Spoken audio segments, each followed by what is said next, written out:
It's Tuesday, July 19th, and this heat is a killer. We start here.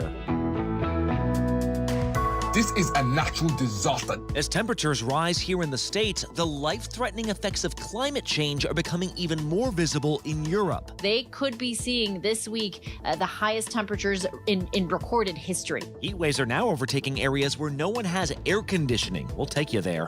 Ukrainians have worked together against Russia, at least most of them have. Where are weapons being stored? Where are troops being based? That is a major, major issue. Does a nation with former KGB agents now have a mole problem? And they thought they were the only folks in town with monkeypox until they saw the lines for vaccines. As we ramp up testing, we're realizing just how many cases there are. Why cities say they can't get enough vaccines for those asking for them, let alone all the people who might be infected.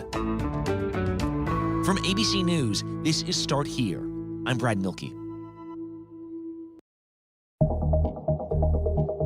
It was 107 degrees in Salt Lake City this weekend, the highest temperature ever recorded there. In Oklahoma City, it could go over 110 degrees later today. And yet, perhaps the most concerning number to climate scientists yesterday was a slightly lower one. This year, for the first time, we've issued a severe weather emergency response in summer. It reached 100 degrees Fahrenheit in London for just the second time in recorded history.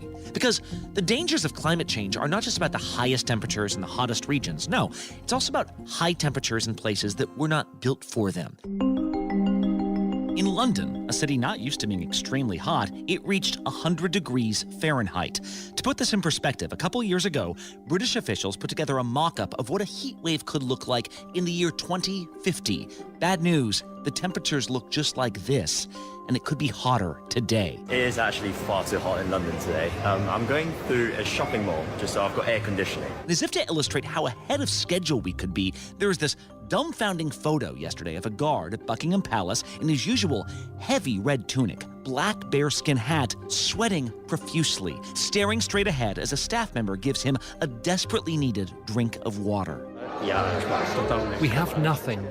Our house had quite a few windows. They exploded, and very strong flames came inside. Further south on the European continent, it's being called a heat apocalypse. At this point, authorities say more than 1,000 people in Spain and Portugal have died from the heat. And in France, wildfires now have sent thousands more fleeing from their homes. We're joined now by ABC's Inez de la Quatara, who is based in Paris. She has traveled to the southwest of France near the border with Spain. And Inez, can you just help me understand how intense this heat wave has become?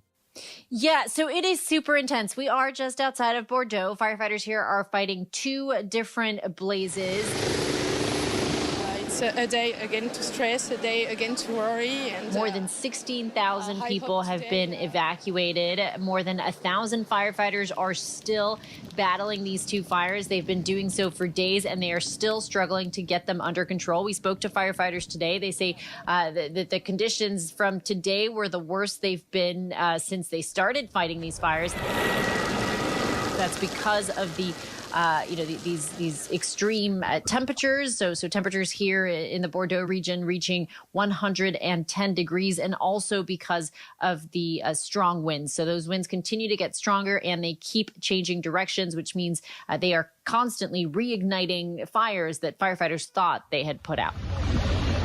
Now, in addition to the firefighting airplanes mobilized to Portugal, France, and Albania last week, the Commission deployed another plane from Croatia to Slovenia over the weekend to battle a fire in Nova Gorica. And Brad, it's not just here in France. This is what we're seeing across Europe right now. So other parts of Europe also seeing wildfires and record-breaking temperatures. We saw Spain and Portugal is seeing more than 30 wildfires still burning. The fires in Spain actually turning deadly. And the heat there, a huge problem. We know there are at least 1,000 deaths that have been linked to the extreme heat in both Spain and Portugal. The office has been closed to prevent people from traveling in light of the likely travel disruption. The UK, further north, also seeing record-breaking temperatures. They could be seeing this week the highest temperatures in recorded history. Wow. So that is huge. I don't know if you lot can hear that. That's wet sweat on my palms. Every crevice of my body is sweating, is dripping. This is a natural disaster. This is too hot to be working to do anything. The UK, a country that is not used to these kinds of temperatures, only 1% of the population there has AC. So lots of concerns there for the elderly population. Yeah, that's interesting, Inez, that these high temperatures can often be seen as like an issue of convenience. But you're saying in a place like the UK, it can go quite beyond that. Yeah, and I mean, in France several years ago, there was a massive heat wave that also resulted in lots of deaths, especially with the elderly, because people do not have AC. That's the case in France. That's a case in the UK. So yeah, lots of concerns for how the older population is going to get by here. But the UK really struggling. I mean, we're seeing reports of roads melting in some cases. We saw reports that runways were melting. We saw at London's Luton Airport, they had to temporarily shut down because of heat-related issues on the tarmac. Just about to come up the road is a Cormac gritter spreading sand onto the road due to the very hot weather. There's videos circulating on social media of people posting about roads melting. It was so hot that roads were melting, and I'll tell you, I actually saw that with my own eyes here in the Bordeaux region. Twice we stumbled upon patches of road that were fully melting. In one case, chunks of the road were falling off, and earlier today we also just saw an area that was liquefied just from the heat. And we spoke to firefighters, and they say that the roads trap the heat, so it's even hotter inside the roads.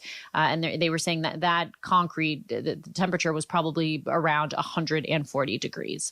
Wow. So what happens going forward, Inez? Because I assume anyone who lives in, I'm thinking like Florida or Arizona here in the U.S. would be like, well, yes, it gets very hot. Sorry you had a hot day. Get an air conditioner. But it sounds like just the infrastructure itself wasn't even built with these types of temperatures in mind.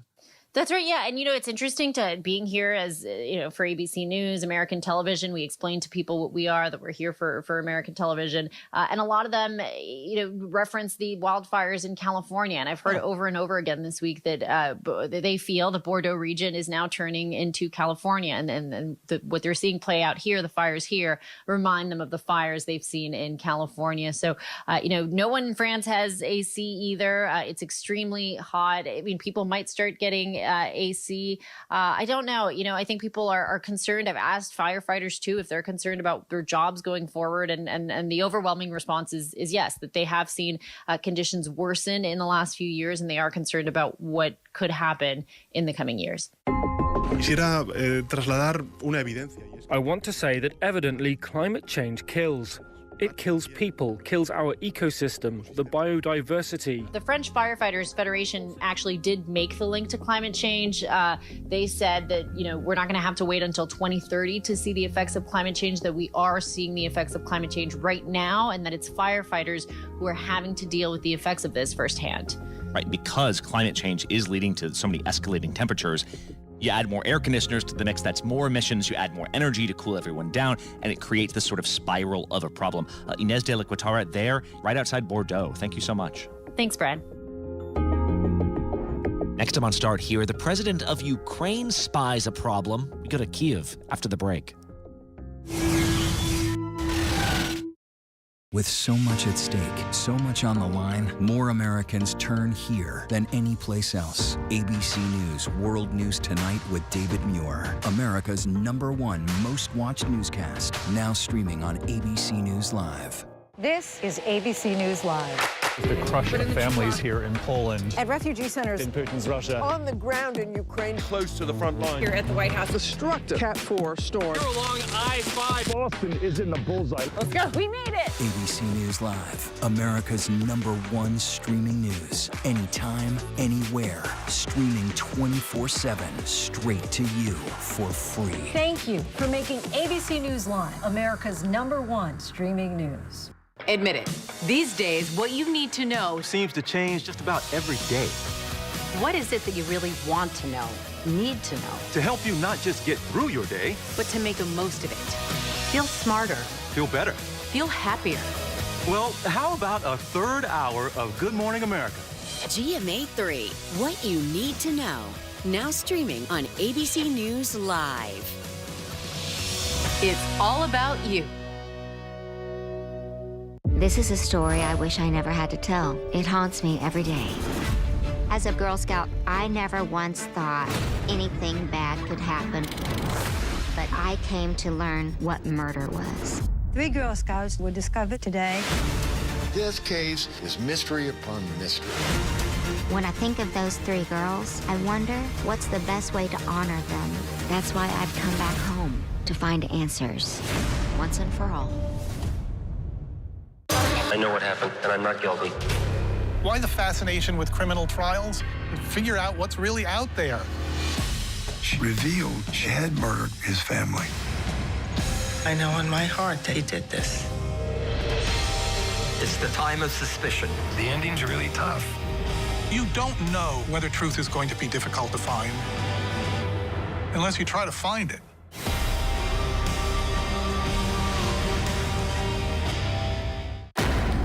He thought he was God. He's now one of the most vilified men in the world.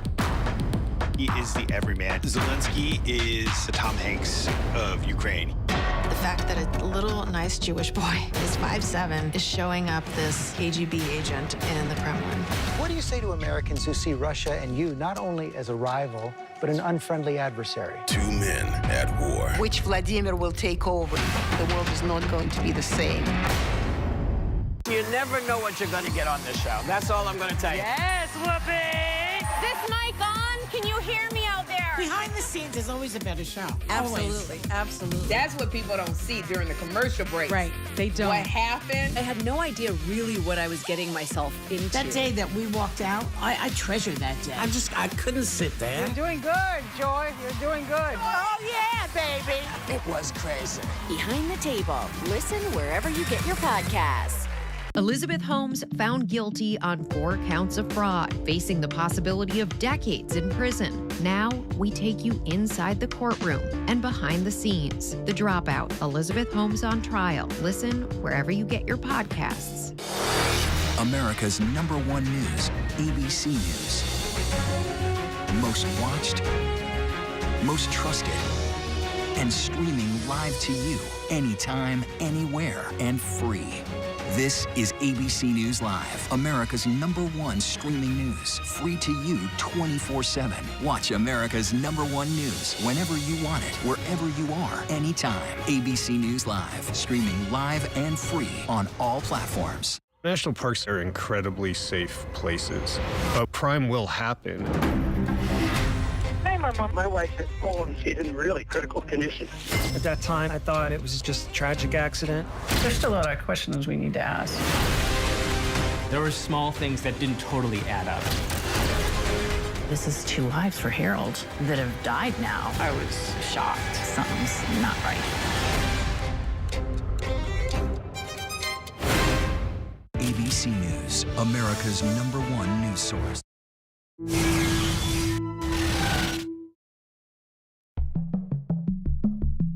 One of the most remarkable things about the war in Ukraine has been how united the country of Ukraine has seemed to the outside world. Khersonians cannot be dispersed by death. Think about it. If you're Vladimir Putin, this was not the way it was supposed to go. Most Ukrainians speak Russian as one of their main, if not their primary language. People over 40 years old in Ukraine remember being part of the Soviet Union. There was supposed to be some kind of split allegiance here. That has not happened, at least not overtly. But on Sunday, Ukrainian President Volodymyr Zelenskyy announced he was suspending key members of his intelligence team, and now we've learned the reason why. It's apparently because of their failure to root out Russian moles. ABC's senior foreign correspondent Ian Pannell has been traveling outside the region recently. Well, he is back in Kyiv this morning. Ian, how worried about this should the Ukrainians be? I mean, it doesn't look good, right? You've got potentially hundreds of people who are actively helping the enemy in a time of war, and we're almost 5 months into this conflict. Now, I have to say, on one level, this isn't new. We knew from the very early days that there were elements within the security services who were being purged. And in the Ukraine, they declared that they are independent. You have to remember, historically, Ukraine was part of the Soviet Union, and when it became independent, well, those members of the security service didn't just, reinvent themselves overnight. Of the 1.2 million Soviet troops on Ukrainian soil, most still report to Moscow. that allegiance to Russia, those connections with Russia, continued. And of course, if you're the KGB, well, that would seem an obvious thing to do, right, is to totally try and penetrate the Ukrainian security services. So historically, everyone knew there was a problem. That's been part of the issues facing this country, is how to separate from Russia and how to remove Russian influence across the board. And so right at the get-go, we saw some people being arrested. In Kyiv, the mayor imposing a mandatory 35-hour curfew. We had days when there were super long curfews. Well, sometimes those curfews were there for the security services to try and root out potential collaborators and those guilty of treason.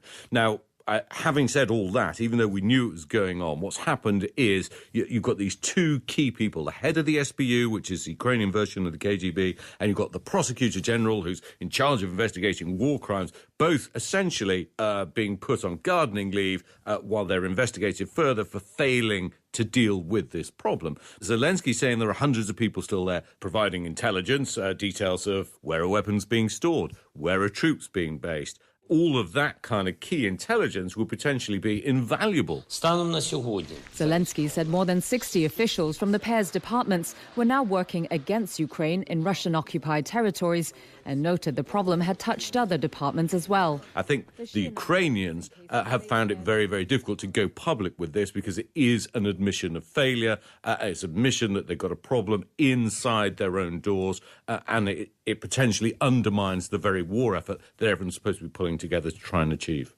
If there are forces working against the Ukrainians, from the outside, it looks like in some cases they've done a pretty terrible job, right? Like European officials have been saying Russia has lost 50,000 troops. Putin yesterday admitted sanctions are hurting his country. So I'm wondering, what is the biggest concern from the Russian perspective going forward?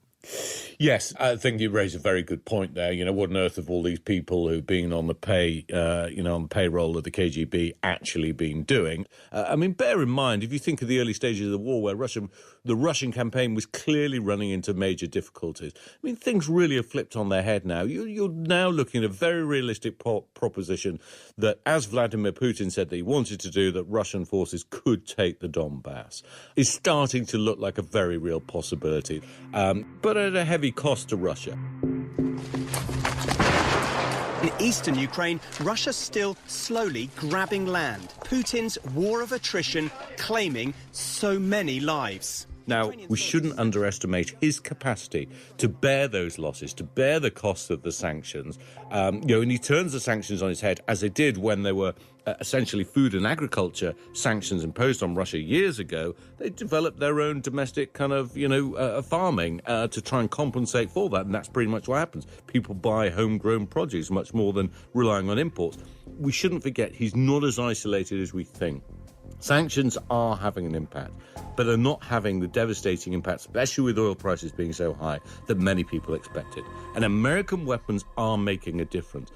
But the truth is, Brad, they're allowing the Ukrainians to fight and die. It's not really allowing the Ukrainians to fight and win. Just look at those 12 HIMARS, these precision, multiple rocket launch systems. They're clearly having an impact on the ground. We can see this already. The Ukrainians say they need 112. So in order for the Ukrainians to win, there has to be much more aid. In order for the sanctions to really crush Russia, it just needs to be much more than it already is. And that's the sad reality of where we're looking at now, at the moment. All right, Ian Pannell there in Kyiv. Thank you so much, Ian. Yeah, thanks, Brad.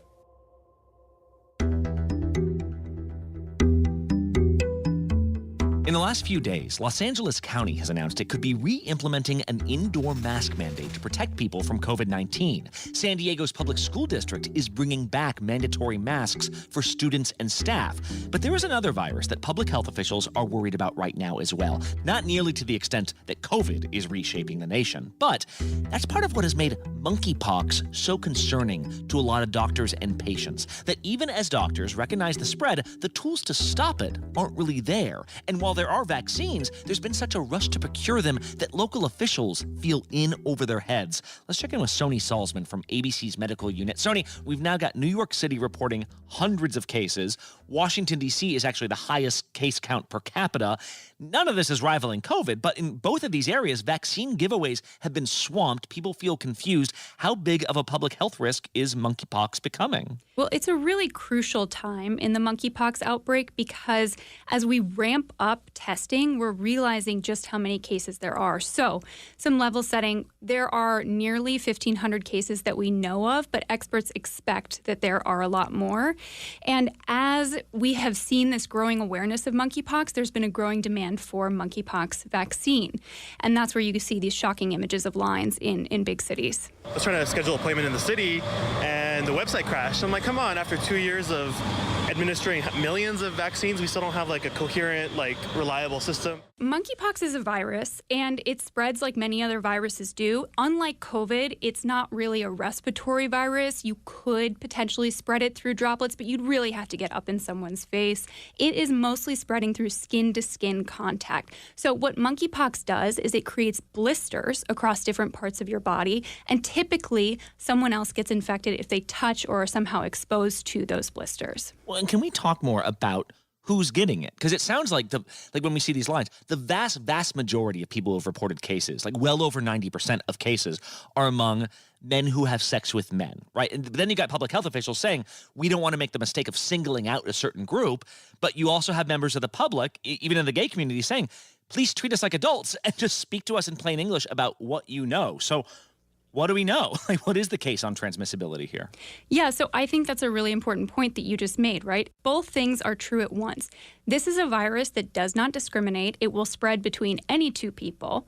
But at the same time, because we know it is primarily spreading amongst gay and bisexual men, there is an extra effort to get the word out to those communities. Now, just to be clear, public health experts are taking extreme caution here because they do not want to repeat the mistakes that were made during the early HIV outbreak in the 1980s. Sure. And those mistakes were to stigmatize that virus as something that only affects the gay community. And now we know that HIV affects everyone, including a significant number of heterosexual people every year in the U.S. and globally. So for people who are listening, if you've been exposed to anyone who may have had monkeypox, you will have had to have touched them, been in close contact with them for a significant period of time.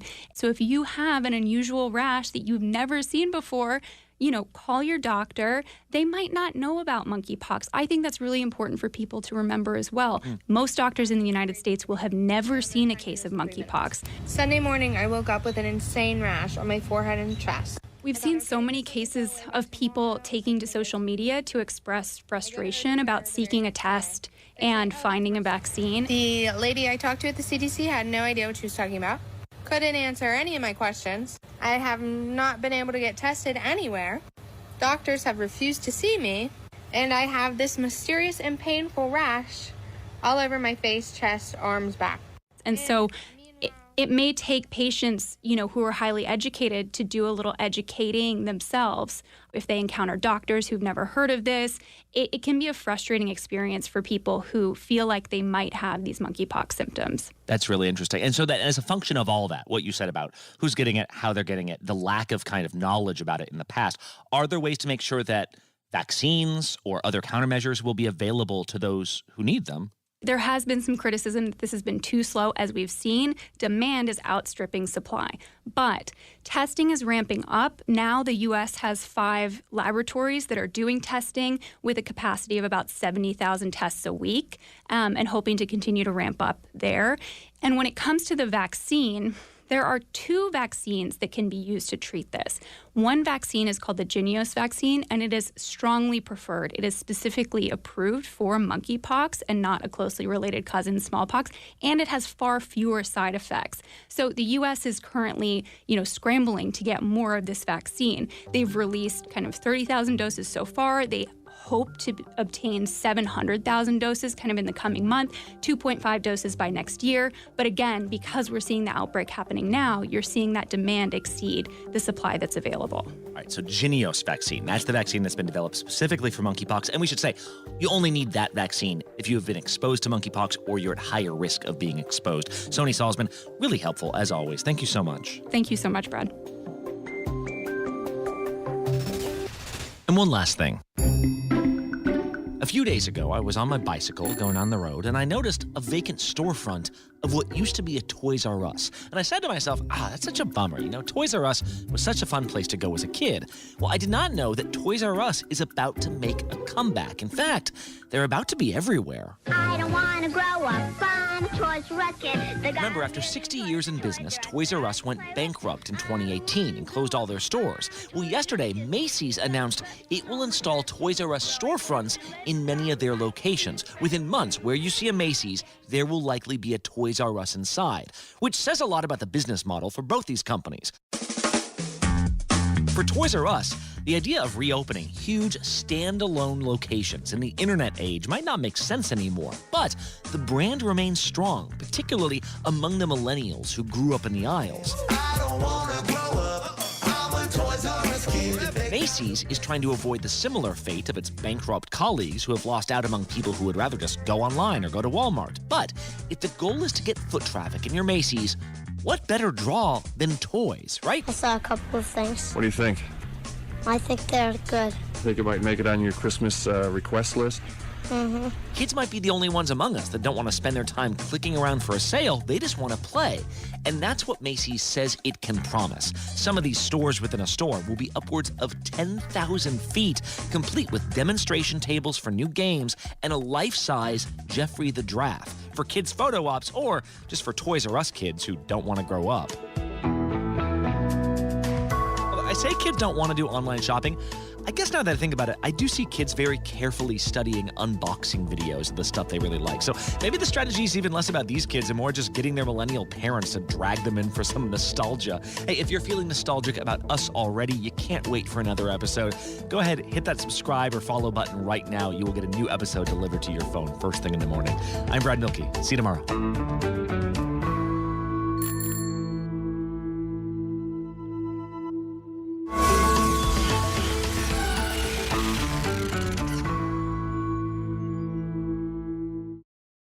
All right, here we go. You ready?